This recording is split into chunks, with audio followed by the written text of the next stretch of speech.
Hey guys, tonight we're slipping into the cool columned shadows of Cleopatra's palace.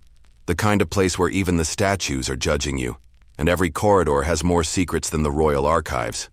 Marble floors so polished they reflect your face in soft candlelight, scented air, laced with frankincense and barely disguised tension. You're not just walking into a palace, you're stepping into a chessboard where every piece is family, and every sibling wants to be king. You probably won't survive this, but Cleopatra does. So, before you get comfortable, take a moment to like the video and subscribe, but only if you genuinely enjoy what I do here. Let me know in the comments where you're listening from, and what time it is in your part of the world. Now, dim the lights, maybe turn on a fan for that soft background hum, and let's ease into tonight's journey together. You're 10 years, old and already wrapped in gold. The air smells like honeyed dates and imported myrrh. But underneath all that, you can detect the unmistakable scent of ambition simmering like a pot about to boil over. This is Alexandria, the jewel of Egypt, more Greek than Egyptian in some ways, built by Alexander the Great's people, run by his successors, and currently ruled by a family that treats political intrigue like a dinner game. The Ptolemies, your family, have been at this for centuries. They marry their siblings, they poison their cousins, they install toddlers on thrones and somehow still find time to argue over hairstyles. The palace is as dangerous as any battlefield, only with softer cushions. You're Cleopatra-themed, daughter of Ptolemy-themed, known charmingly as outlived, or the flute player king, though he also could have gone with the guy Rome nearly deposed. You grow up listening to Roman senators gossiping in the hallways, eunuchs whispering in doorways, and your father pacing nervously in his gold sandals. Even as a child, you're watching, listening, learning. While your tutors lecture, you in Greek, Egyptian, Latin, and Aramaic, you also study tone, posture, silence. You realize early on that words matter less than pauses. The court speaks in riddles, nods, and dangerous smiles. One mainstream historical fact: Cleopatra really was unusually well educated for her time. Historians agree she spoke several languages, and may have even penned works on pharmacology and astronomy. One surviving record has her negotiating grain prices, military alliances, and philosophical arguments with the same unbothered expression. And you tiny political sponge, watch all of this from behind velvet curtains pretending not to understand. By the time you're a teenager, the game board has shifted again. Your father dies. That's normal. People do that. What's less normal is that his will demands you share the throne with your younger brother, Ptolemy III. He's about 10. You're 18. And he has advisors who are, let's just say, deeply invested in keeping him on top, and you very far underneath. Suddenly you're supposed to co-rule Egypt with a sibling who's barely old enough to grow a real beard, let alone rule a complex multicultural empire teetering between Roman debt and Nile droughts. Historians still argue whether this was a deliberate move by your father to spark civil conflict or a classic royal hedge-your-bets tactic. Either way, you're officially queen, but unofficially things start to go south faster than a Nile barge in flood season. Ptolemy III's advisors, chief among them a particularly schemy eunuch named Pothinus, waste no time in icing you out. Your face starts disappearing from official documents. Your name gets whispered instead of spoken. Rumors swirl like incense smoke. Cleopatra's too proud, too ambitious, too clever. They're not wrong, of course, but those are all compliments. In your book, one fringe tidbit most people don't know: Cleopatra is one of the only Ptolemies to actually learn Egyptian. The rest prefer Greek, which is fine for running a bureaucracy, but doesn't exactly win hearts among the native priesthood. You, on the other hand, deliver temple offerings while speaking directly to the high priests in their own tongue. A queen who speaks your language? Scandalous, sensational, suspicious. Soon you're removed from official inscriptions altogether. The grain shipments you personally oversee are rerouted. Your friends get reassigned to dusty border towns. And one morning, your palace wing simply locks from the outside. You try the door, smile, then immediately start making plans. Remember that old diplomatic contact your father had in Thebes? You send a message, quietly. Then another to a Roman merchant who still owes you for waiving his harbor fees last spring. Within weeks, a small but loyal entourage begins forming. You slip out under the pretext of a temple pilgrimage. Traditional, boring, sacred. Nobody stops you, not yet, because they don't think you're dangerous. Not really. You're a woman. You're young, and you don't even carry a sword. But oh, you carry something sharper. Patience. As your brother's court tightens its grip on Alexandria, you're heading south, through the desert, through the reeds where crocodiles sun themselves with open jaws and the air buzzes with heat and fate. Your entourage is small, a few loyal friends, scribes, and a single cook who insists on carrying 4 types of lentils for morale. You set up camp, write letters, meet with local commanders. Your enemies think they've banished you, but you know better. You're not gone. You're just preparing your entrance. The wind tugs at your linen sleeves as you look out across the dunes, toward the place where Caesar is said to be landing. The Roman general, freshly arrived in Alexandria with an army, a reputation, and possibly a god complex. You've read about him, heard the rumors, calculated the odds, and when the time comes, you'll make sure your reappearance isn't just unexpected. It'll be unforgettable. You wake before sunrise. The desert is quiet, blanketed in a gray hush with only the occasional soft thump of camel hooves shifting weight beside your tent. You rub sleep from your eyes, take a sip of honeyed water, and glance toward Alexandria. Still, distant, still simmering with betrayal. Inside the city, your little brother, Ptolemy XIII, is having a grand time pretending to be pharaoh. He's 13 now, newly emboldened, and puffed up with the same kind of confidence usually reserved for people who've never had to survive a backstabbing. He's surrounded by people who tell him what he wants to hear. That Cleopatra is gone, for good. That she's no threat. That the gods have chosen him, as evidenced by the fact that he now gets the nicer sandals and slightly more grapes at banquets. One mainstream fact?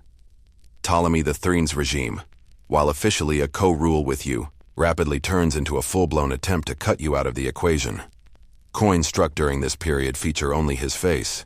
Edicts bear only his name. And the more his advisors puff him up, the more he believes it's all real. Historians still argue whether the boy himself was clever and cruel, or just a puppet for his court. Either way, you know he's not ruling alone. Behind the curtains are the usual suspects. Pothinus, the scheming eunuch who seems to think betrayal is a sport. Theodotus, a Greek rhetorician who believes diplomacy is best shouted. And Achilles, the general who probably sharpens his sword to lull himself to sleep. They don't want a queen. They want a compliant boy with soft opinions and easily misplaced treaties. And here's you, multilingual, sharp, and deeply uninterested in becoming a figurehead. The people, some support you still, especially in the south, where your visits to temples and your insistence on using the native Egyptian language have earned you quiet loyalty. Merchants, priests, local commanders, they remember. They wait.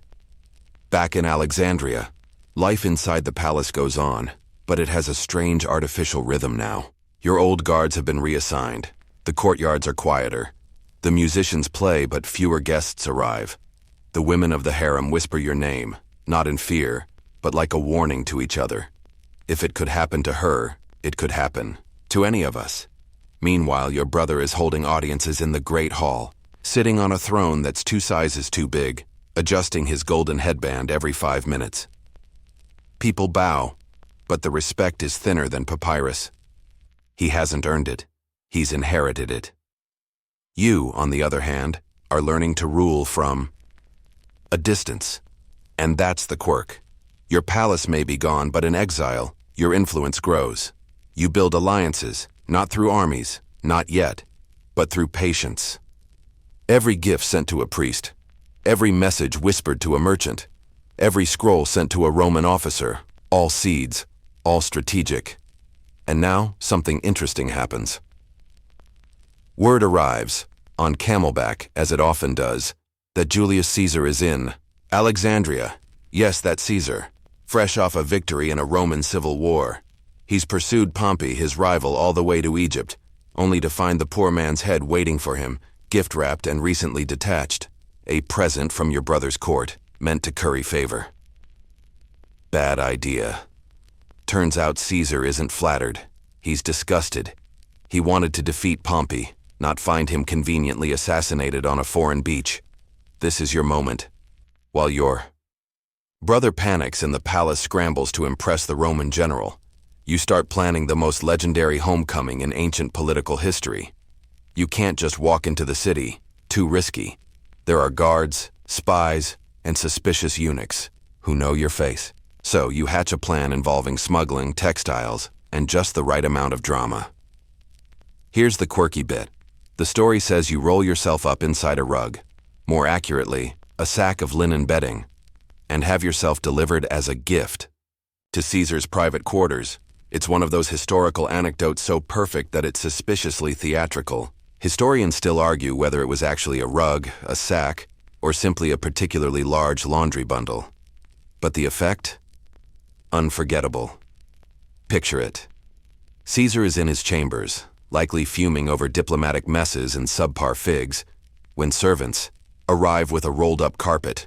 They unfurl it, and there you are, clearly not bed linen, standing up in a swirl of dust and confidence, your hair just slightly tousled for effect. You introduce yourself. He doesn't send for guards. He doesn't shout. He listens. And just like that, you're back inside the palace. The scene is already a legend. It's told and retold for centuries, with details changing each time. Some versions say you wore nothing but a smile. Others suggest a modest but striking robe. What's consistent is this. You risked everything on the chance that Caesar would be intrigued enough to hear you out. And he is. You're 21. He's 52. He's fought wars, overthrown governments, and crossed the Rubicon, like it was a garden path. But in that moment, he sees you, and you become an equal player on the board. Not because of seduction, though yes, you've read Sappho, but because you understand power. He's not here for your brother. He's here for Rome's interests, and, suddenly, those interests align with yours.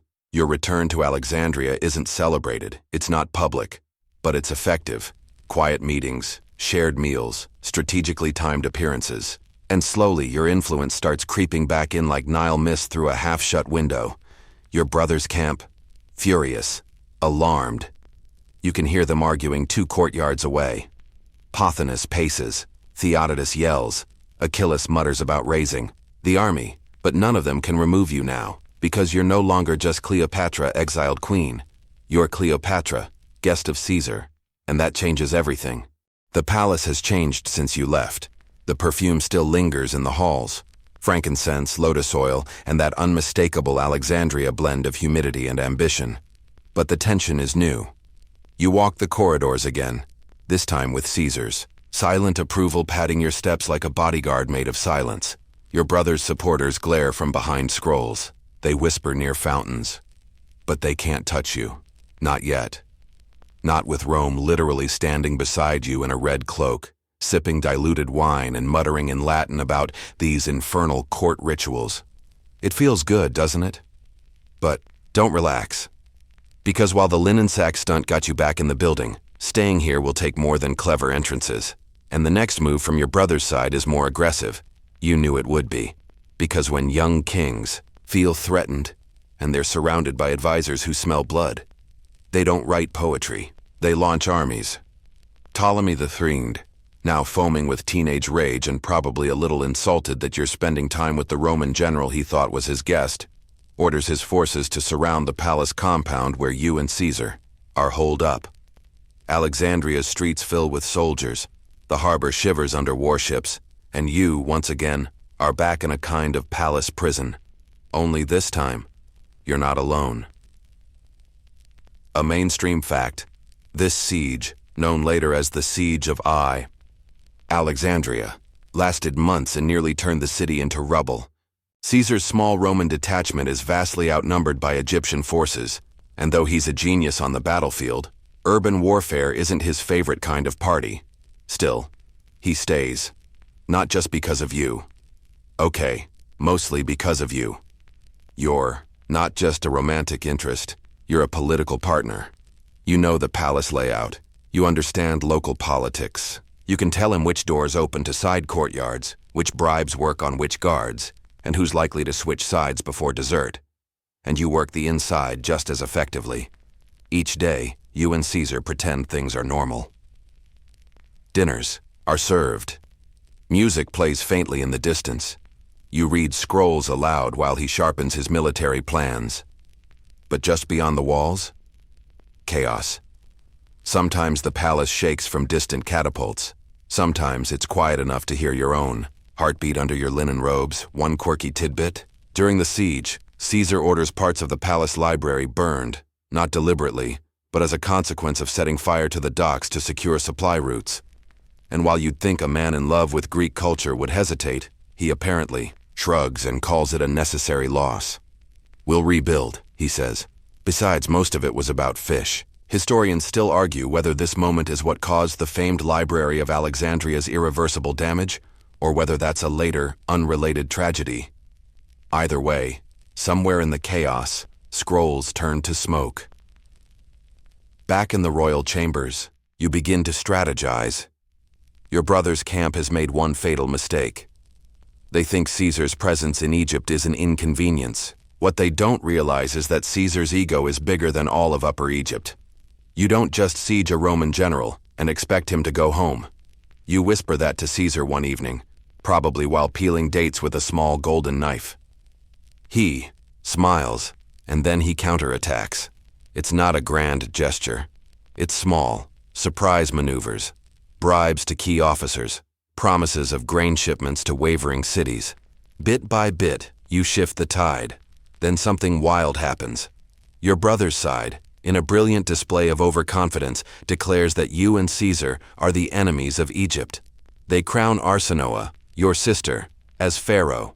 Yep, the teenage revolutionary who once shared a nanny with you now wears the double crown of Upper and Lower Egypt and immediately tries to get your head on a stick. Arsinoe is clever, ambitious, dangerous, and probably has a journal full of poems about how much she hates your hair. She escapes the palace, takes command of the Egyptian forces, alongside the general Achilles, and launches her own rebellion from across the harbor. She sets up camp at a fortified island called Pharos, and starts preparing siege engines with a kind of giddy determination that only teenage queens can manage. And you're trapped in a palace between a teenage brother and a teenage sister, who both want you dead. Honestly, the family group chat would be absolute chaos. The tension rises, food runs low. Caesar begins sending desperate messages for reinforcements. You assist by making alliances with local commanders, quiet promises and slow nods under flickering torches. You tell him which Egyptian nobles to flatter, which festivals to respect, which doors to knock on when others close. And all the while you smile, because this is what you've prepared for. Not ballrooms, not makeup, not love stories. This political survival. At one point, rumor has it Arsinoe has your name scratched off a temple wall. That's her royal way of blocking you.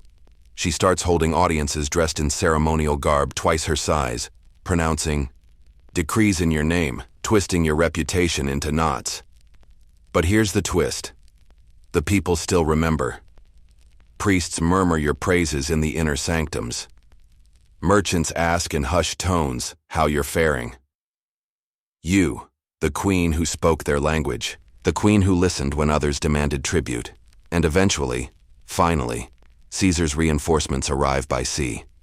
Roman banners bloom like poppies across the harbor. The Egyptian forces falter.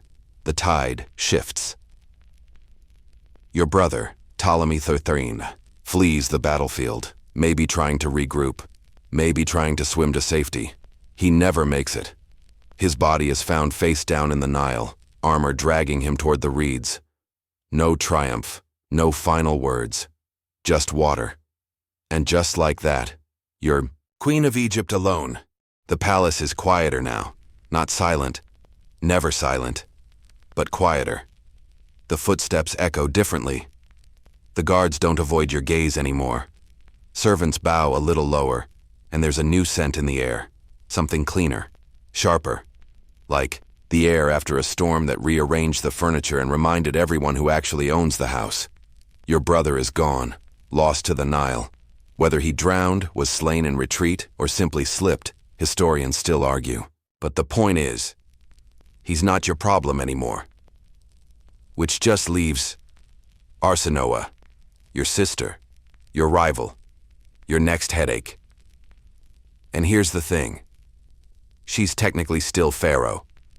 She still wears the crown, still makes declarations from that island fortress. She's trying to rally support from the priests, from your people, from anyone who'll listen. But you're back in the palace, not hiding in a linen sack this time. You walk the corridors like you never left. You sit on the throne with calm certainty. You sign edicts. You smile at ambassadors with that slow, cat-like grace that says, "Yes, I know exactly what I'm doing." And next to you, always now, Julius Caesar. Not just the Roman general, not just the man who helped you reclaim your crown, but now, your partner in politics and maybe more. The lines between strategy and affection have started to blur, and to the surprise of many, possibly even to yourself, you're not pushing him away. One mainstream fact? You and Caesar did have a son named Caesarion, Little Caesar. His full name was Ptolemy 15th, Philopator Philometor Caesar, which loosely translates to beloved of his father, beloved of his mother, and also, by the way, Caesar. You don't waste time when it comes to dynastic branding. Now, while Caesar remains in Egypt to restore order, which mostly means taking long baths, holding long meetings, and occasionally making long speeches, you begin to build your image. It's not enough to just sit on the throne. You need to look like a ruler, be seen, be unforgettable. You launch a royal PR campaign so effective, it would make a modern influencer blush. Coins are minted with your face, hair styled like a Greek goddess, chin lifted like a general. Statues of you rise not just in temples, but in public courtyards. You appear in festivals wearing the ceremonial garb of Isis, merging yourself with divine imagery. Your makeup, iconic. Your outfits, studied. Every public appearance is carefully timed, choreographed down to the length of your smile. Quirky tidbit? Cleopatra may have developed her own signature perfume. Ancient texts describe her using a blend of cardamom, myrrh, cinnamon, and sweet almond oil, a scent so rich it reportedly lingered in the sails of her ships for days. Whether it repelled enemies or simply made them dizzy with fascination is still unclear. And yet, beneath the surface of all this divine imagery and scented fanfare, you're doing the real work of governing. Egypt is in debt. The harvests have been irregular. The priesthood is wary. And half the Roman Senate would rather see you vanish than expand your influence. So, you do what Cleopatra always does best. You make yourself indispensable. You rework tax structures, rebuild temple relationships, ensure grain shipments to Rome arrive on time. You play both sides, divine queen to your people, pragmatic stateswoman to foreign ambassadors. You navigate diplomatic letters like a snake through papyrus reeds, smooth, quiet and always with a purpose, and still, Arsinoe lingers. She's not just a symbolic threat. She's real, breathing, declaring, occasionally sending soldiers into minor skirmishes that you swat away like mosquitoes. You don't underestimate her. After all, she's a Ptolemy too. She knows the same game. Eventually, Caesar grows tired of the sideshow. He sails to Arsinoe's island fortress and captures her. Just like that. No dramatic siege, no epic battle. Just Roman efficiency, backed by your intelligence and years of psychological chess. And here comes the moment no one expects. He brings Arsinoe back to Rome, not in chains, but as a kind of souvenir. She'll be paraded in Caesar's triumph, a living symbol of Rome's dominance over Egypt and, frankly, over its own civil war. Because nothing says "look what I did" like walking a teenage queen through the streets of Rome in front of a gold chariot. Historians still debate whether this was your idea or Caesar's. Some say you urged him to keep her alive, more useful, humiliated than dead. Others suggest Caesar, always dramatic, couldn't resist a live exhibit. In any case, Arsinoe walks the triumph. The crowds jeer. Senators gawk. Her head remains high, though. Ptolemies are nothing if not persistent. After the parade, Caesar spares her life. You are not thrilled. She's sent to Ephesus to live in a temple as a kind of royal exile/prisoner. But you know she's still out there, breathing, waiting. You whisper to Caesar gently that having her so close to your borders is unwise. He listens, but he doesn't act. Not yet. Meanwhile, you begin fortifying your rule. You tour Upper Egypt, attend ceremonies at sacred sites, restore damaged temples, appear before the high priests in full regalia. You perform offerings with perfect pronunciation, and even the most skeptical look at you now and think, maybe she's the real thing. The people slowly begin to believe again, not just in the queen, in the kingdom, because despite the drama, the rumors, and the Roman guests with their loud sandals and louder politics, you've survived. Again. No brother to share the throne, no sister at your heels, just you. And the throne has never felt more comfortable. The Nile glitters beneath your barge like liquid gold, its slow ripples catching the last of the sun as you glide southward. The sails are dyed crimson and purple, your oarsmen silent, except for the gentle splash of synchronized strokes. The scent of lotus oil wafts on the warm air. You recline beneath a canopy, face shaded by linen and politics. Beside you, Julius Caesar, relaxed in a way that makes generals suspicious and queens contemplative. This isn't just a pleasure cruise. It's a performance. You're showing him your Egypt, not the marble-floored palace corridors, but the temples tucked along the banks, the grain fields swaying like whispers, the farmers who glance up from the soil and see their queen pass by in a vessel more myth than boat. You point out the sacred ibis nesting in the reeds. You gesture toward statues carved centuries before either of you were born. You explain which gods are honored here, and why the Nile floods when it does. He listens, scribbling mental notes as if preparing for a Senate hearing. You imagine his scrolls later reading, "Queen believes river has moods, possibly literal." One mainstream fact, this Nile journey actually happened. Caesar and Cleopatra traveled together down the river to Thebes in a grand procession meant to cement her authority in the southern territories. Some historians believe it was also a victory lap, both military and romantic.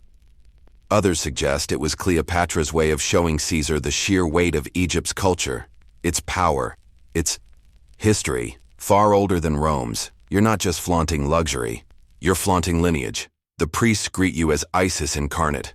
Children throw garlands of flowers. Local governors bow so low their noses nearly meet the sand. You glide past sacred temples, Karnak, Luxor, with Caesar trailing slightly. Behind, not as ruler but as consort, guest, ally.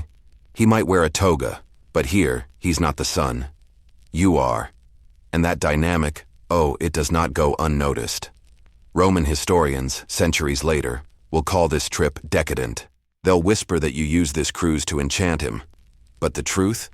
You're giving him a tour of what it means to rule with time, not against it, to build something that lasts longer than a campaign season or a senatorial vote. You sleep, beneath the stars some nights, the warm wind stirring the silk above your bed. You talk late into the night, about Rome, about Egypt, about your son, Caesarion, who's now squawking like a small bird and growing at a pace that both thrills and terrifies you. Caesar listens, smiles, but says little. Because he knows, as you do, that this idyll cannot last.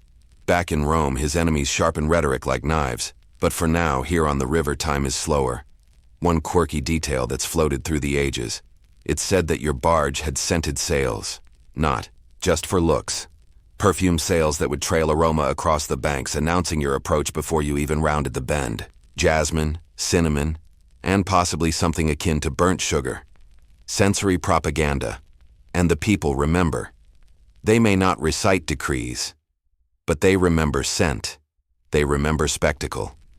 Even so, a question tugs at you like a stubborn thread. What happens when Caesar leaves? Because he will leave. He has a republic to manage, a senate to mollify, and political rivals who already consider his Egyptian vacation a scandal. He can't stay. He won't. But for now, he sails beside you, nodding politely to local priests, occasionally tripping over Nile-side protocol like someone who's used to being worshipped, not required to worship. Historians still debate whether Caesar understood just how fragile your position was. Yes, he helped restore your crown. Yes, he fathered your child.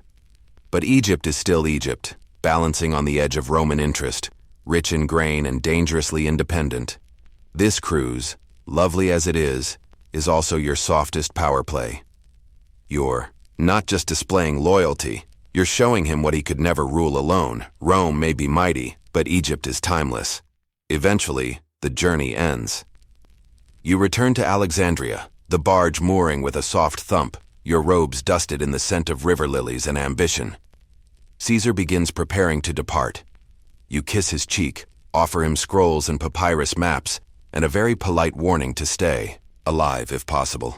You both know the odds aren't in his favor. Rome's politics are more dangerous than a room full of Ptolemies. He doesn't take you with him. You don't ask to go. Instead you stay, ruling, writing, raising Caesarion. The harbor seems quieter after his ship vanishes over the horizon, but you don't let that silence grow. You dive into administration. You bolster your image further. New coins, new temples, new alliances. You re-cement your role not just as monarch, but as symbol. Not just as ruler, but as mother. To a dynasty, to a people, to a kingdom constantly on the verge of becoming history. Caesar is gone, but his shadow lingers in the palace, in your son. In your every decision now shaped by the delicate balance between affection and pragmatism, you light incense, you offer thanks to Isis, you begin the next phase, and whether Rome likes it or not, you're not going anywhere. The wind off the sea smells faintly of salt and freshly unloaded amphorae. Alexandria's harbor bustles like a stirred beehive. Merchant ships crowding the docks with their hulls full of Roman olives, Nubian incense, and scrolls so dry they could crumble if you looked at them wrong. You stand at the palace balcony, watching the traffic, sipping chilled palm wine, and pretending you don't miss him, because Caesar is gone. Back in Rome, back in the lion's den. You don't hear from him often. He's busy. That's the line. Or maybe he's just surrounded by enough political backstabbers to make your family look like a polite dinner party. But when word does come, it's veiled in layers of diplomatic language. Formal greetings, official tone. The kind of letters that say, yes, I remember you. No, I cannot say how much. Still, you read between the lines. You always do. You know Rome isn't a calm place right now. Whispers from across the sea say Caesar's power is growing. Too much for comfort. He's taken control of the Senate, insulted too many traditions, and keeps referring to himself as dictator for life, which, to be fair, never ends well. One mainstream fact: Julius Caesar's rise post-Egypt was meteoric and controversial. Upon his return, he solidified his control over the Roman government, declared himself dictator in perpetuity, and began reforming the Roman calendar, which, weirdly, is the reason July exists. He also had statues of himself placed in temples. Romans were not amused. You know it's only a matter of time. And then it happens. News reaches you not by scroll, but by whisper. Quiet. Disbelieving. Caesar has been murdered. Assassinated in the Senate chamber. Stabbed 23 times by people who claimed they were saving the Republic, but probably just didn't like his new sandals. You're silent for a long moment. Then you put down your wine, walk to the window, and watch. The gulls fly low over the sea because everything changes again. Now you have a child, Caesarion, who is no longer just a son. He is, by blood and rumor, the only living heir of Julius Caesar. That is both a crown and a target. Rome may not have acknowledged him officially, but you do. You've called him Pharaoh, placed his name on inscriptions, paired him beside your own on temple walls. Now he's something more. He's leverage. Of course, not everyone agrees. Historians still argue whether Caesar truly recognized Caesarion as his son, or whether that claim was entirely Cleopatra's political move.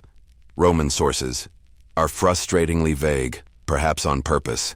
But in Egypt, there's no doubt. Your people believe, your court believes. And you wear motherhood like armor. Meanwhile, in Rome, a new power struggle begins. Because of course it does. Mark Antony, Octavian, Lepidus, a rotating cast of ambitious men with pointy togas and sharper tempers. They form a shaky alliance to stabilize things, but really it's just another round of musical thrones. You watch from across the sea, calculating, listening, sending quiet envoys to all three. And then Mark Antony writes back. And oh, what a letter. It's clever, charming, and just flirtatious enough to suggest he knows who you are, and isn't afraid of you. You raise an eyebrow, then raise an invitation. Come to Egypt, you write. See the grain shipments, inspect the ports. Bring wine, and he does. He arrives with flair, swagger, and enough theatricality to make even your most jaded courtiers smirk. He's a soldier, yes, but also a showman. Where Caesar was storm clouds and steel, Antony is summer sun and borrowed poetry. He jokes, he toasts, he kisses hands, he names your favorite hawk on sight and writes a poem about it on a napkin. You don't trust him. Not yet. But you're intrigued. One quirky tidbit? According to Plutarch, when Mark Antony first met Cleopatra at Tarsus, she sailed to meet him. On a gilded barge, dressed as Aphrodite, reclining beneath a canopy of gold, surrounded by servants dressed as cupids. Musicians played, incense burned, the river literally smelled like roses. She turned diplomacy into theater, and Antony, predictably, fell head over sandals. Now, the court murmurs again. Another Roman? Yes, but different. Antony doesn't try to control your court. He listens, he negotiates. He respects that you're not just a queen, but a player. The alliance you form is practical at first. Rome needs grain, and Egypt needs Roman backing. But the partnership deepens, blurs. Soon, it's dinners at sunset, scrolls shared over cushions, your laughter echoing through moonlit courtyards. Still, you're cautious. You've loved before, you've gambled before, you've won and lost, more than most could stomach. But for now, the balance holds. You sit on your throne beside a man who doesn't mind that you lean forward when others lean back, who doesn't flinch when you speak, your mind in 3 languages at once, who shares wine, yes, but also war plans. He whispers about Rome's instability. You whisper about Caesarion. The future begins to take shape. But far to the west, Octavian sharpens his smile, and he's watching everything. Even in the shadowy back halls of your palace, where torchlight dances lazily on old stone and the air smells like papyrus, melted wax, and something faintly metallic, the mood has changed. Your courtiers are quieter now, more deliberate. And the mosaic artists? They've started leaving a little more space beside your likeness for someone else. Mark Antony. He's not Caesar, but he's not Caesar either. Where Julius had the charisma of a storm, thunderous, inevitable, and frankly exhausting, Antony moves more like a heat wave, slow, heavy, lingering. At first you think he's a little too enamored of his own voice. Then you realize he's trying to sound bigger than his doubts, and that's something you understand. So you work with him, then you play with him, then slowly you build with him. One mainstream fact: Mark Antony and Cleopatra formed a real, political and romantic alliance, powerful enough to challenge the entire Roman West. They had 3 children together and co-ruled vast territories from Egypt. While Roman propaganda paints her as the seductress and him as the fool, they were both savvy power players, and they knew Rome feared exactly this kind of partnership, so you give them what they fear. Together, you and Antony do something bold, public, symbolic. You present yourselves to the eastern provinces as a unified royal force. Egypt, Syria, Cyprus, Cilicia, all under your joint dominion. In Alexandria, crowds gather as you both appear dressed not as Roman general and Egyptian queen, but as literal gods. You channel Isis, he channels Dionysus. It's not just drama, it's branding. Quirky. Detail? There are surviving accounts of Antony declaring you the Queen of Kings, and Caesarion, still a child, the King of Kings. Your joint children with Antony are each granted titles and territories, some more theoretical than real. But in the eyes of the public, you're building a dynasty. Not just for Egypt, for the world. And oh, the world takes notice. In Rome, Octavian hears of these ceremonies and immediately chokes on his olive. He's already annoyed that Antony chose you over his own Roman wife, his sister no less. But now? Now it's personal. Because Rome doesn't like monarchs. And it definitely doesn't like monarchs handing out Roman provinces like party favors. So, Octavian, future Augustus, man of calculated revenge, does what Rome does best. He starts a PR campaign. He spreads rumors, prints denouncements, unrolls scrolls full of accusations that you've bewitched Antony, turned him against Rome, corrupted him with your perfumes and foreign gods and dances, the horror. He claims you want to install Caesarion as Caesar's true heir, displacing Octavian himself. Historians still debate how many of these accusations were true versus theatrically exaggerated. But the effect? Spectacular. Your name becomes a Roman punchline, a threat, a warning. But you've read too many scrolls to think this is about love, or scandal, or dancing girls on barges. This is about control, and Octavian means to have it all. So, while Rome gossips, you get to work. You bolster your image in Egypt, commission new coins, fund temples, create rituals that tie your bloodline to the divine. You instruct your scribes to begin referring to Caesarion not just as your son, but as Julius Caesar's only legitimate heir. And when the news reaches the Roman Senate, Octavian erupts. But instead of sending assassins, he sends scrolls, one brilliant stroke of propaganda after another. He reads Antony's private will aloud in public, possibly forged, possibly real, claiming Antony wished to be buried with you in Alexandria. Rome howls with outrage. Statues are defaced. War drums begin to beat. And you don't blink. You and Antony build your navy, quietly at first. Then not so quietly. Harbors bustle. Ships are painted. Oars are inspected. You walk the decks at dawn, barefoot and serene like a general blessed by the Nile. Because this time, you won't let Egypt be defined by someone else's scroll. This time, you'll write the ending. Still, in the shadows of the palace, you take extra precautions.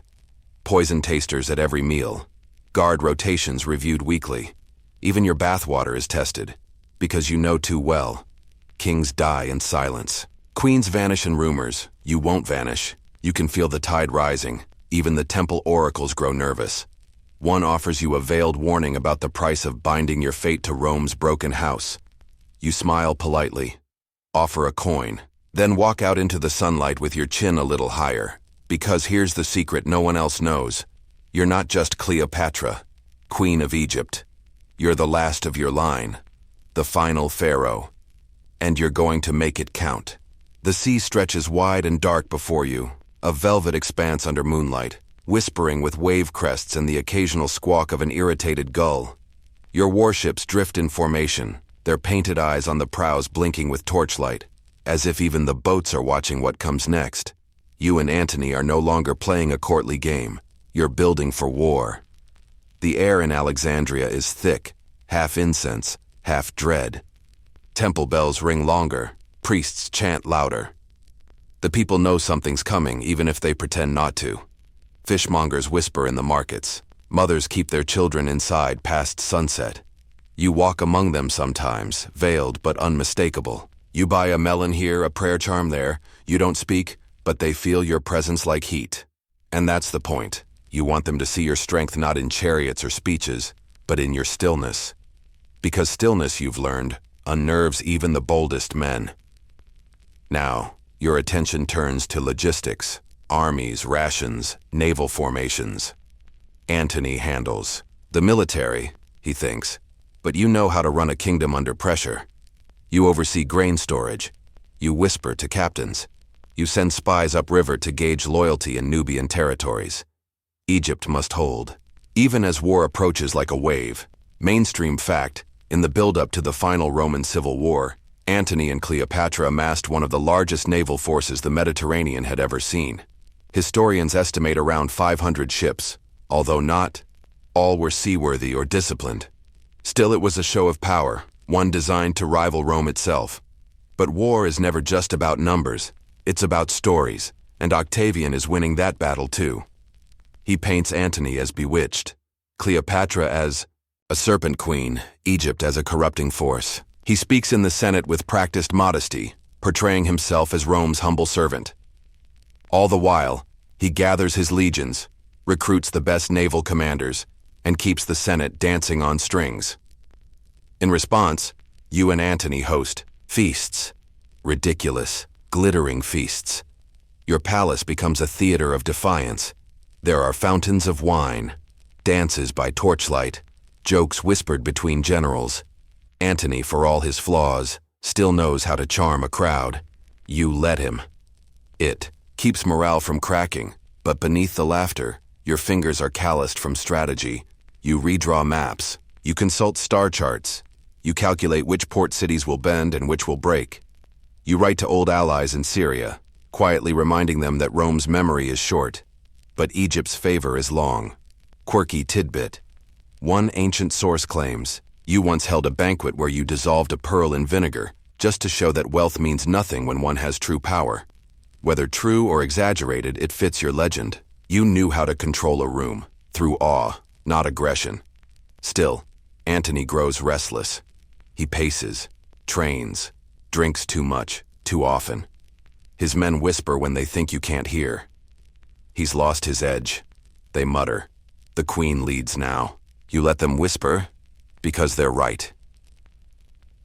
You do. Historians still argue whether Cleopatra had direct influence over military decisions, or whether she was primarily a financier and figurehead. But all agree. Without her resources and logistical genius, Antony's campaign would have sunk before it launched. And then, finally, Antony decides it's time. The fleet sets out. Oars dip in rhythm. The wind stiffens with promise. You sail too, not as decoration, as leader. Your flagship is gilded but armed. Sails dyed deep purple, reserved for royalty. You stand at the prow in armor made for symbolism more than combat, but you carry a dagger under your belt anyway. Just in case, you sail for Actium, a small bay west of Greece, where the final confrontation waits. You know what's at stake. If you win, Rome is yours in all but name. If you lose, well, let's not think about that just yet. The sea battle. That follows is chaos wrapped in wind and wood. Ships ram each other like angry whales. Archers shout, oil burns, smoke rises in thick black columns. And then, something breaks. Your ships falter. Some desert, some surrender. Antony panics. His formation collapses. He signals retreat, but not to regroup, to flee. And here's where stories diverge. One version says you panicked first, that you turned your ship and fled when the tide turned. Another says you remained longer than he did, fighting alongside your captains, until Antony broke away, and you were forced to follow. Historians still argue, but either way, you sail back to Egypt with ashes on your tongue. The war isn't over, but it may as well be. Octavian will follow. Rome will not forgive. And you begin preparing for the end. The return to Alexandria feels like stepping back into a dream that forgot how to be sweet. The same courtyards, the same ivory inlaid doors. But the light falls differently now. You notice shadows in places that used to be golden. Even the marble under your feet feels cooler, less forgiving. The fleet is broken, the army scattered, and Mark Antony, once the Lion of Rome, the toast of 2 continents, has lost more than just a battle. He's lost the myth of himself. In the days following Actium, he barely speaks. He paces the same corridor over and over, running a hand through his hair until it stands up like a worried shrub. He snaps at servants. He avoids you, which is honestly worse than if he yelled. At least yelling would mean fire. Now, he's just smoke. And you're already planning your next move, because someone has to. You order an inventory of what remains. Ships, soldiers, grain, gold, horses, loyalty. You find you still have more of each than Octavian probably expects. Egypt may be shaken, but it's not shattered. Not yet. Mainstream fact. After the Battle of Actium in 31 BCE, Cleopatra returned to Egypt with many of her warships intact and still held considerable resources, even if morale had been gutted. Alexandria remained strong enough to stage a defense. At Desi, least in theory, you begin reinforcing the city, fortifying walls, stockpiling grain, quietly hiring new mercenaries. You consult with engineers about potential naval traps. You meet with temple priests and civic leaders, assuring them, calmly, confidently, that Egypt will endure. You don't believe it, but they need to. Meanwhile, Antony reclaims himself, just enough to start pretending. He stages military parades through Alexandria, small ones, barely attended, more ceremony than substance. He walks in front of a ragged unit of loyalists, wearing his general's armor like a costume that doesn't quite fit anymore. The people cheer, softly, politely, but even they know it's a performance. You let him have it. Dignity is a fragile thing, and he needs it like a lifeboat. But privately, you prepare for worse. One quirky tidbit: you begin testing different ways to protect the royal treasury, including hiding gold bars inside hollowed-out statues of Horus. Some accounts even claim you prepped entire barge loads of treasure in case of a last-minute escape. Just in case. Octavian's arrival came faster than your plan B, and of course, it does. Whispers reach your court that Octavian is marching south, methodically, cleanly, city by city, province by province. He's not just conquering, he's absorbing. Every governor who surrenders gets a promotion. Everyone who resists vanishes. He's building momentum, and when momentum is Roman, it comes with sandals, scrolls, and very sharp spears. Still, Alexandria holds for now. You and Antony try to recapture some kind of rhythm, some pretense of life before loss. There are dinners, performances, a few late-night conversations that feel like old times, when he would quote poetry and you would correct his pronunciation for fun. But it's different. There's a weight now, a finality. One night, you lie beside him and stare at the ceiling's painted constellations, the ones commissioned during better times. The stars don't twinkle, they just watch.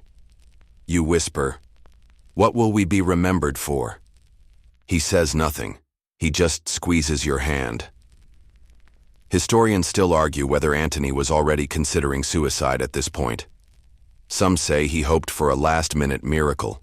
Others think he knew the end had begun and simply chose to delay it with wine and rehearsed bravado. You don't delay, you begin writing letters. Dozens of them. Some go to local allies, some to temple scribes, some to Rome, to Octavian, to his generals.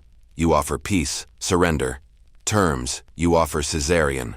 No, not that way. Not as prisoner, as heir. You remind Octavian that Caesarion is Julius Caesar's only son by blood. You suggest that perhaps there could be a place for both of you in Rome's future, if only things are negotiated. Octavian doesn't respond, not in words anyway. He keeps marching. You feel the noose tightening, not a rope, but a city wall growing smaller. You begin preparing the mausoleum. Yes, the tomb. Not because you're giving up, because you understand the message it sends. In Egyptian culture, to build your tomb before death isn't morbid, it's royal.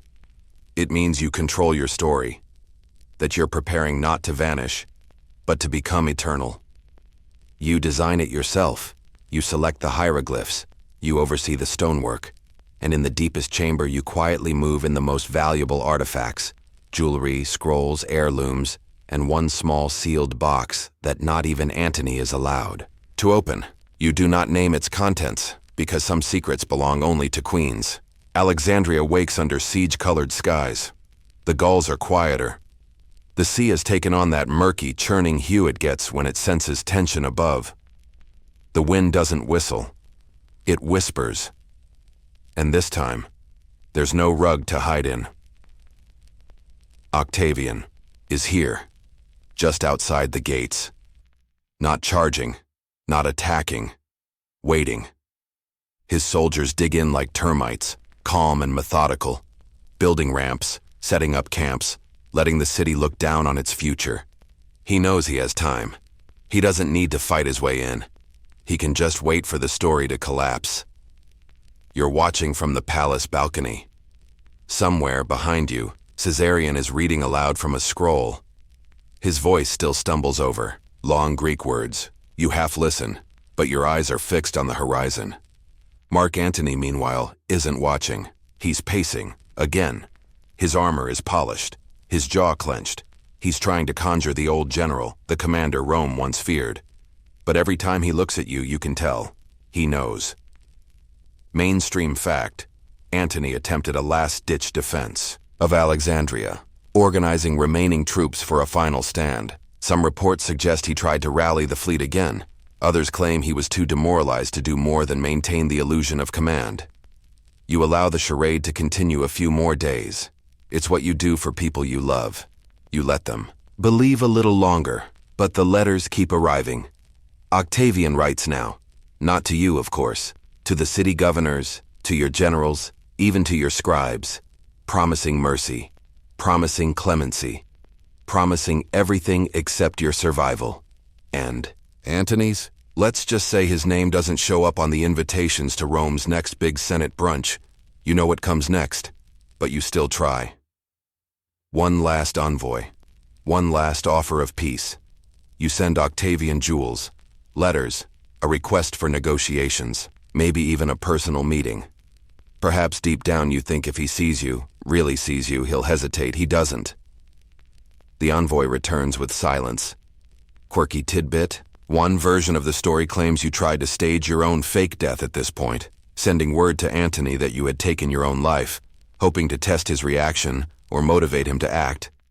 The details vary wildly. Did you send a message? A rumor? A trusted servant in tears? Historians still argue. But what happens next? No one debates. Antony hears the rumor that you are dead, and something in him breaks. He doesn't shout.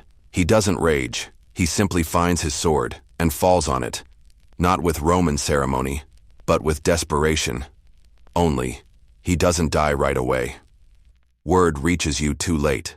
The servant comes running, breathless. Your name, repeated again and again, mixes with phrases like he believed you were gone, he didn't hesitate. He's still breathing, but just barely. You run, through marble halls, down corridors echoing with your sandals. You find him half-conscious, eyes unfocused, blood pooling beneath him like some cruel offering to Mars. He sees you. He smiles. Alive, he whispers. You don't cry. Because there's no time. You order servants to carry him, not to his chambers, but to the tomb. To your tomb, the one you built so carefully. You lay him there, on the stone platform meant for gods and legends, and hold his hand until the light leaves his eyes. Mark Antony, the man who once held empires in his palm. Gone. Not with glory, but with quiet. And still, the siege doesn't end. You're alone now, truly alone. Caesarion is too young. Your court is too afraid. And you are done pretending. You shut the doors of the mausoleum, lock them from the inside, and begin writing. One letter for Octavian, one letter for your son, and one for history. You seal them with wax. You bathe, dress, perfume. You braid your hair with lapis lazuli and gold threads. You choose your final robe, the one embroidered with tiny ankh symbols and tiny falcons for Horus. Every choice matters now, every detail, a declaration. You won't be a trophy. You won't be paraded. You will leave the stage on your own terms. Some say you hold the asp in a basket of figs. Others say the poison is hidden in a hairpin. Some whisper it was a concoction of herbs and opium, brewed by a priest with shaking hands. Historians still argue, but all agree on the result. You disappear, not with screams or spectacle, but with silence. And then, Alexandria stills. Octavian enters the city not as a conqueror, but as a custodian, walking through Alexandria's marble gates with measured steps and an expression carved from stone. There are no trumpets, no wild cheers, just sandals scraping on sun-warmed stone and the quiet breathing of a city that knows it has lost something irreplaceable. You are already gone. Your body lies inside the mausoleum, a monument to your own stubborn elegance. Draped in gold, perfumed, posed, eyes closed as if you'd simply grown bored of being watched. Octavian doesn't speak when he sees you. He just studies your face, as if trying to solve the puzzle of you. The rumors had painted you monstrous. The Serpent Queen, the sorceress, the Eastern disease in Rome's bloodstream. But here you are, silent, human, small. He says nothing, but you can almost hear the thought in his head. It would have been easier if you screamed. Mainstream fact. When Octavian, soon to be Augustus, finally took Alexandria in 30 BCE, Cleopatra had already taken her life. The exact method remains debated, snakebite, poison, or a combination of both. But her death denied Octavian the ultimate Roman prize, a living queen dragged in chains through the Forum. And so, history had to settle for a legend. Octavian orders. The tomb sealed, not destroyed, not defaced, just left. A polite erasure. He buries Mark Antony beside you, fulfilling Antony's final wish. Then he turns to the matter of your son, Caesarion. Your last card. Your legacy. For a brief moment, it looks like he might be spared. He's young. 14. Handsome. Educated. Already named Pharaoh in some corners. But he's also dangerous. A living son of Caesar. And Rome doesn't like complications, quirky detail. For weeks, Octavian keeps Caesarion alive, perhaps considering how to use him. Perhaps even weighing whether it would look more merciful to adopt than to eliminate. But in the end, the choice is simple, political, and chilling. Caesarion is executed. Quietly, without fanfare, likely strangled, though the method is lost to time. The last pharaoh of Egypt dies not on a battlefield, not in a palace, but in silence, like a candle pinched between fingers, and with him, a dynasty ends. Ptolemaic rule, over 275 years of royal infighting, incestuous alliances, temple diplomacy, and dazzling pageantry, snuffed out with barely a footnote in the Roman records. Alexandria itself remains. Its libraries are patched, then looted again over centuries. Its lighthouses crumble. Its shrines gather dust. But your name, that stays.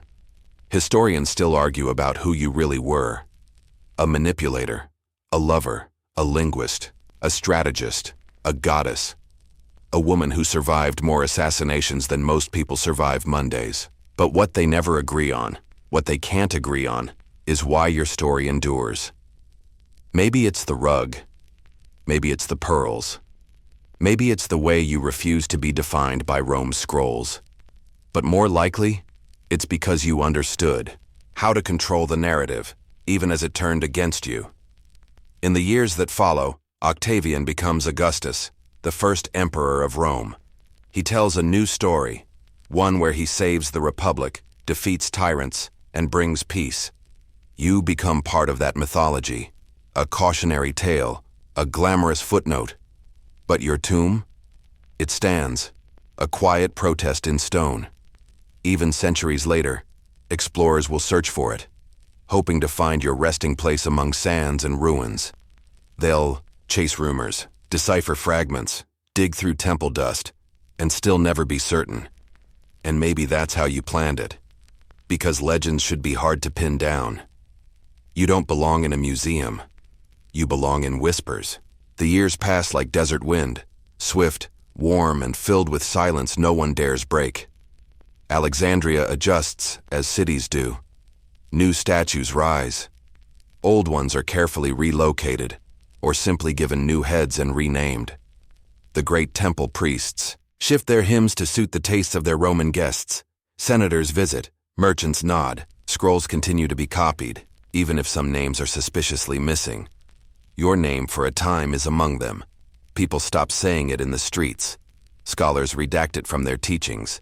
Little girls are no longer named Cleopatra. There's a political chill in the air, the kind that cracks marble and stiffens spines. But under the surface, you survive. In the graffiti scratched behind temple columns, in the secret prayers of women who saw you not as a temptress, but as a queen who dared. In the myths whispered along the Nile, where crocodiles remember what scrolls forget. Mainstream. Fact. The Roman Empire absorbed Egypt as a province shortly after your death, naming a Roman governor to oversee what had once been the richest kingdom in the Mediterranean. But Egypt never fully Romanized. The old gods remained. So did your shadow. Even Augustus, Rome's new emperor, couldn't scrub you out entirely. He tried. He had your statues removed from the Forum, had poets write verses that cast you as the downfall of Antony, the corrupter of Caesar. Horace, Propertius, and Virgil all painted you as a cautionary tale. Beautiful but dangerous, foreign and proud. Rome's final seductive enemy. And yet, in every condemnation, they preserved you. They couldn't stop saying your name. Octavian wanted to be remembered as the one who saved Rome, but you weren't interested in saving. You were interested in ruling. So now, long after your tomb is sealed, you begin your second life, not as a ruler, as a symbol. Quirky detail. In the decades that followed your death, your image resurfaces in odd places, on amulets, on imported mirrors, even on the handles of Roman hairpins, women shaping their curls with tools carved in your likeness. You, the fashion icon of both fear and fascination. Your story travels, muddied, mythologized, embroidered like a tapestry that keeps growing long after the weaver dies. Historians still argue whether any of the later tales are real. The pearl in vinegar, the sleeping on gold-threaded cushions soaked in rosewater, the island hideouts, the snake whisperers, the coded messages stitched into royal linens. But the uncertainty is what keeps you alive, because certainty, after all, is for statues. And you preferred to move. Even in death, you refused to sit still. Meanwhile, back in Alexandria, the people continue to worship, quietly, carefully. The temples begin blending Roman gods with Egyptian ones. Jupiter with a moon, Venus with Hathor. There are festivals where someone, not you of course, that would be treason, someone is paraded in gold, with coal-lined eyes and a gilded fan. They don't call it Cleopatra Day, but they know. The Nile still floods, the crops still grow. And when the wind rattles the temple doors just so, the old priests glance at each other and murmur that perhaps she still walks these halls. Your legacy begins to split. In Egypt, you become a half-remembered goddess, folded into the myths of Isis and the cycles of the moon. In Rome, you become theater, literally. Playwrights begin staging scenes about your last days. Dramas where you sigh and recline and deliver tragic monologues about love, honor, and snakes. You'd probably laugh, and then correct their Greek. But the plays go on, and with every retelling, you grow larger than your life, more vibrant than the scrolls, less a person, and more a mirror. People see what they need in you: power, danger, beauty, ambition, failure, triumph. They argue about your motives, debate your influence, recast you again and again. And in that chaos, you're preserved. You remain, that rarest of things, a woman in history whose voice was not entirely stolen, only warped. The Romans may have taken your kingdom, but you took something from them too. You became unforgettable. Centuries blur like ink dropped in water. What was marble turns to ruin. Scrolls flake to dust. Languages die. Yet still, somehow you linger.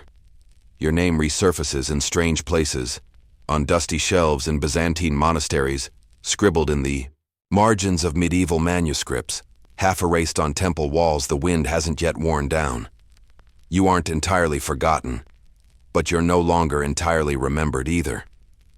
A riddle in time. In Europe, as the Roman Empire fades into legend, scholars begin to rediscover ancient texts. They stumble across Plutarch's Lives, where your story re-emerges in florid detail. Cleopatra, the Queen of Kings, who ruled with her eyes and warred with her beauty, who seduced not one, but two of Rome's greatest men, who outlived them. Both mainstream fact. Much of what later civilizations knew about you came not from Egyptian records, but Roman sources, Plutarch especially. His biography of Mark Antony, written over a century after your death, remains one of the most detailed and biased accounts of your life. And oh, did people believe it. You become the archetype, the siren queen, the beautiful manipulator, the woman too clever, too bold, too dangerous to be left out of the canon. By the Renaissance, you're practically a genre. Artists paint you sprawled on couches, asp at your breast, gaze just a little too knowing. Playwrights write tragedies, in your name. Shakespeare, wide-eyed with inspiration, pens Antony and Cleopatra, a tale soaked in passion, politics, and conveniently vague geography. You don't recognize yourself in it. Not really, but you don't mind. You never needed perfect memory, just permanence. Quirky tidbit. Shakespeare's Cleopatra references 200+ emotions in under 3 hours. In one scene, she's weeping. The next, she's seducing. Then she's commanding. Ships laughing at Roman senators and casually threatening suicide. Over the top, maybe. But it captures something real. Your refusal to be only one thing. Historians still argue over your true character. Was Cleopatra a manipulative monarch or a masterful leader? A romantic fool or a brilliant strategist? A puppet of Rome or the last independent ruler of Egypt? The correct answer is yes, you were all of it. The image of you evolves with every age. In the 18th century, you're painted in flowing silk, lounging among columns as Enlightenment philosophers debate your moral failings. In the 19th, you're an Orientalist fantasy, jewels and veils and exaggerated eyeliner, an Egypt imagined by people who've never seen a pyramid up close. Then comes cinema. You flicker to life in grainy black and white. Silent film stars toss on beaded wigs. Extras wear questionable sandals. In the 1930s, you get your first Hollywood glamour shot, all satin, smirks, and Art Deco eyeliner. And in 1963, you become Elizabeth Taylor. Hollywood's Cleopatra is an empire unto herself. Scandalous budget, tabloid romances, a film that nearly bankrupts a studio, but still, through it all, you. Larger than life, staring down emperors with a raised brow and a 3-foot eyeliner wing. It's ridiculous, and somehow, perfect. Because the real you would have understood spectacle. The real you would have leaned into the myth, just enough, to make it useful. That's always been your genius, knowing when to be real and when to become a story, and that story now belongs to everyone. Poets quote you. Historians dissect you. Tourists pose beside your imagined tomb, unsure whether they want to learn about Egyptian politics or just take a really dramatic selfie. You exist somewhere in the middle. And Alexandria? It continues too. The city shifts, evolves. Greeks, Romans, Christians, Muslims, all leave their mark. The great library vanishes. The lighthouse crumbles. But the city never dies. It remains stubborn, sun-bleached, wind-worn, and wise, just like you. Walk its streets now, and you'll see layers. Mosques standing on the bones of temples, tea shops next to ancient cisterns, school children walking past catacombs that once housed your people. Somewhere under that stone and salt and centuries, your tomb waits, undisturbed, unconfirmed. Some believe it lies near the Taposiris Magna Temple. Others insist it was swallowed by the sea. Some claim it never existed at all, that your final wish was to vanish completely, to become nothing but a riddle etched into history's margins. Historians still argue, they always will. But wherever your body rests, your spirit has never stayed still. You are not confined to a sarcophagus. You are a question that refuses an easy answer. The modern world arrives not with legions or ox carts, but with floodlights and excavation permits. Archaeologists in khaki hats comb the sands you once ruled, their fingertips brushing against broken pottery and half-buried hieroglyphs. They speak in clipped English or French, muttering GPS coordinates and debating sediment layers while the desert watches, unimpressed and unconcerned. They're all looking for you. Not you exactly. More like the idea of you. Cleopatra, Queen of Egypt, the last pharaoh, the woman behind the myth. They search the temple ruins west of Alexandria, at Taposiris Magna. They measure fallen pillars. They descend into catacombs so tight they scrape their shoulders on limestone once carved for cats and kings. They announce promising findings and notable anomalies, and use words like preliminary results that hint at everything, while confirming nothing, because they haven't found you. Not yet. Mainstream fact. As of today, Cleopatra's tomb has never been discovered. Despite extensive efforts and tantalizing theories, no definitive burial site has been confirmed. Many archaeologists believe it may lie beneath modern Alexandria, long lost to earthquakes and coastal erosion. Others cling to the hope it remains, hidden in the desert outskirts, and yet, the search continues. Tourists arrive by busloads, squinting through sunglasses, following tour guides with sunburned necks and laminated fact sheets. They take pictures beside statues they don't fully understand. They nod at references to your wit, your lovers, your poison. Some still ask about the snake. Quirky tidbit. Despite what the legend insists, no physical evidence has ever confirmed that you died by asp bite. Many modern historians lean toward the theory of a poison mixture, possibly hemlock and opium, or aconite in wine. The snake, they argue, was a dramatic flourish. A final theatrical flourish from the queen who never wasted an entrance or an exit. Still, in the minds of millions, the snake remains, as does the rug, the eyeliner, the dramatic balcony scenes with Caesar and Antony framed just so by torchlight. But here's what they don't always remember. You weren't just a lover, or a rival, or a pretty footnote at the end of an empire. You were a monarch, fluent in over half a dozen languages, skilled in diplomacy, naval strategy, and economic reform. You negotiated with Rome, governed a fractious kingdom, funded temples, and yes, weaponized your presence like a perfectly sharpened dagger. Historians still argue how much you ruled directly. Some say you were heavily involved in administration and court affairs. Others paint you as a ceremonial figure, a figurehead atop a patriarchal power structure. But the artifacts you left behind, the tax records, the temple dedications, the grain allocations, suggest you were anything but ornamental. You read the stars and the shipping manifests. You knew the weight of a loaf of barley, and the weight of a crown. And today, you exist in a dozen different versions. To some, you're an icon of female power. To others, a cautionary tale of ambition undone. You're a feminist rally cry, a tragic heroine, a clever villainess, a Halloween costume, a graduate thesis, a tattoo. You're on coins, in comics, in museum gift shops. Every generation finds a new you, but none of them are quite you. Because the real Cleopatra isn't just a headline in a history book or a slow zoom in a documentary. She's somewhere in between. In the hush of a library at night, where someone reads Plutarch and wonders what parts he got wrong. In a teenage girl's eyes as she learns your name and thinks, wait, that's not the story I was told. In the archaeologist's breathless whisper as she brushes sand from a carved nose and thinks, maybe this is her. And so, the search continues. Not just for your bones, but for your voice. For the version of Cleopatra that slipped between the scrolls. The woman who wrote her own speeches and watched the sun rise from a throne flanked by sphinxes. You once said, or maybe someone imagined you, saying, that time devours all things. Maybe so.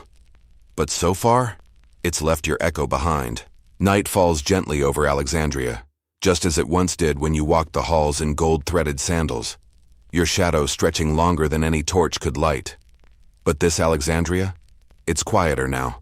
The ancient port no longer teems with triremes and palace gossips. The air is thicker, touched with exhaust and salt, filled with the thrum of scooters and the murmur of shopkeepers under flickering neon signs. Still, if you close your eyes and listen carefully, you can almost hear the past breathing beneath the pavement. They still speak your name here, sometimes in history lectures, sometimes in cafe arguments, sometimes with reverence, sometimes with rolled eyes.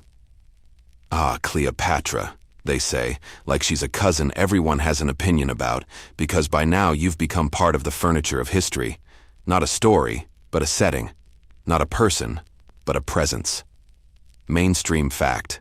Cleopatra is one of the most written about women in recorded history, despite the fact that none of her own writings survive. We know her through her enemies, through her lovers, through sculptors and scribes and poets who filtered you through their own lenses. And yet, we still try to find you. Quirky detail. More than 100 films, plays, ballets, and operas have been made about you. That's more than some entire civilizations get. Even Barbie doesn't have your range. You've been played by women of every nationality, drawn in 1,000 different costumes, romanticized, villainized, and memeified.